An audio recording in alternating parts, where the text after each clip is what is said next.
Здравствуйте, друзья! Приветствую вас на своем канале. Сегодняшнее видео будет посвящено челленджу, который устроили рукодельницы. Многие из них уже сделали свои работы.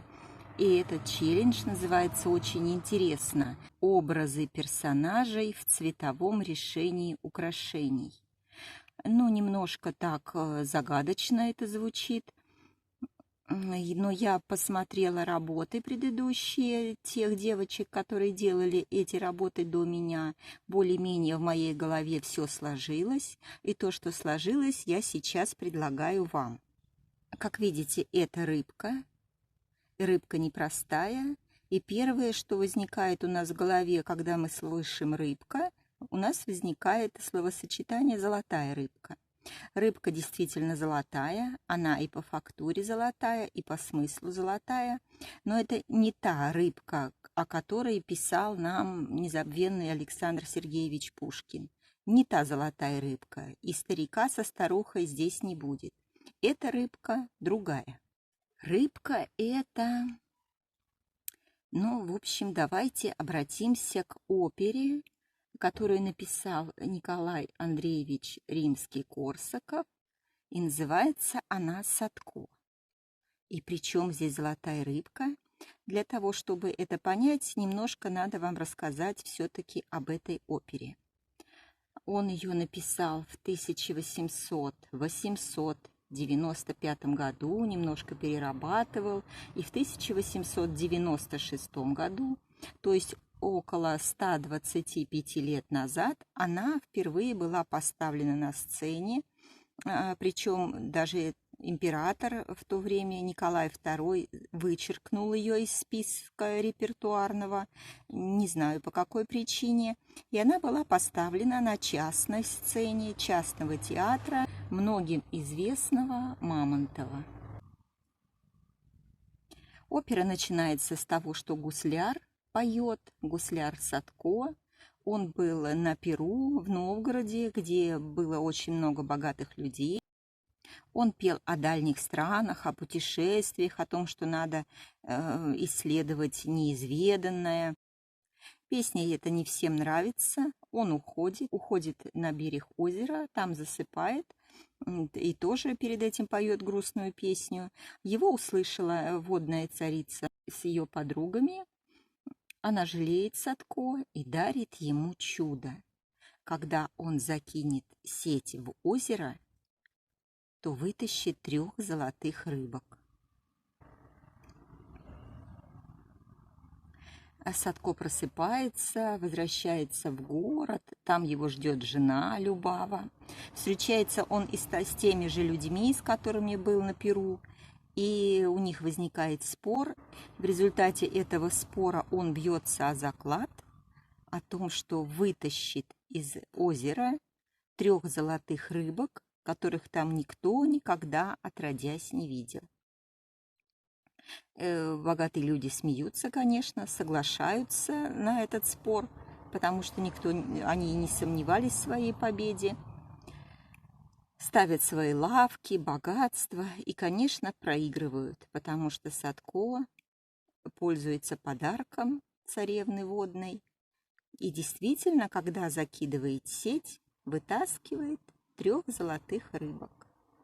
И это одна из этих золотых рыбок перед вами. Развитие сюжета оперы пошло себе дальше, а мы остановимся непосредственно на самой рыбке. Я не хотела делать ее очень яркой, потому что это не брошь, это, как видите, заколка для волос. Но некая сказочность, волшебность, золоторыбковость здесь присутствует. В первую очередь это благодаря вот этой золотой цепочке. Мы все знаем, что цепи сейчас модно. Вот эти звенышки были отжаты от цепочки, отсоединены. Это было 2 плавничка. Вот здесь еще один пришит. И спинной плавник рыбки. Глазик большой, выразительный. А здесь пришит уже бисер и крупные бусины. Я специально сделала их матовыми, не очень яркими, потому что, по-моему, блеска здесь хватает и так.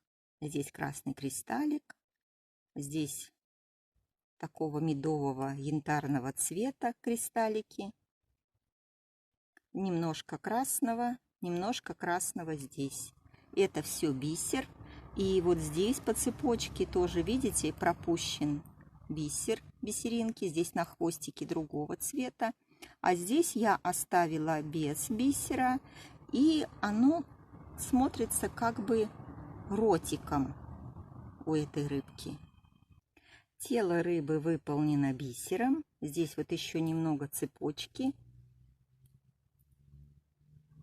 Надеюсь, видно ее. Бисер двух оттенков выполнен на тельце. Здесь более прозрачный бисер. Здесь с серебряной серединкой.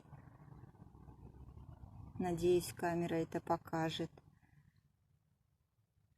Оранжевый и красный на верхнем плавнике и на хвостике. Вышивалась на черном фетре. Приклеивалась заколочка, основа. Потом использовалась черная эко-кожа. И край обшит бисером.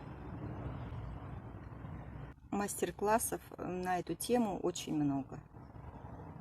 Я вам представляю вот такую золотую рыбку. Надеюсь, вы ее оцените пальчиком вверх, поддержите меня. Можете и подписаться на мой канал, чему я буду очень рада. А теперь что относительно передачи этого челленджа дальше. Сейчас лето, многие рукодельницы загружены и так. И к тому же те девочки, которым я хотела бы передать этот челлендж, они и так в нем уже поучаствовали. Поэтому я передаю двум девочкам. Это Елена, хозяйка канала Еленка Самоделка. И это Лариса, которая является хозяйкой канала «Студия 100 идей». Надеюсь, они примут такую задачу к исполнению, привнесут какие-то свои нотки, свое видение добавят.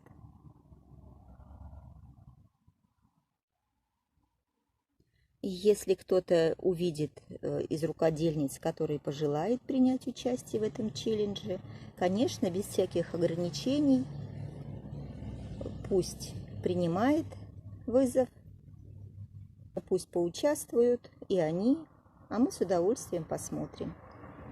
Осталось добавить, что опера эта до сих пор идет и на сценах России, и на мировых сценах. Пользуется успехом, пользуется популярностью. И в ней даже когда-то пел Федор Шаляпин. Немного вам поближе.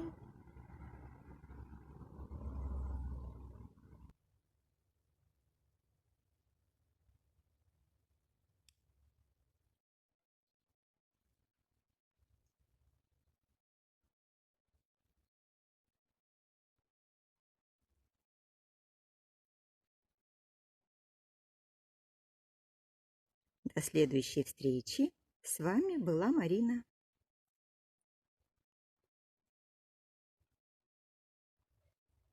Совершенно забыла сказать вам, что этот челлендж я получила от Елены, хозяйки канала Елена Эджевелри, которая выполнила работу, посвященную опере «Война и мир».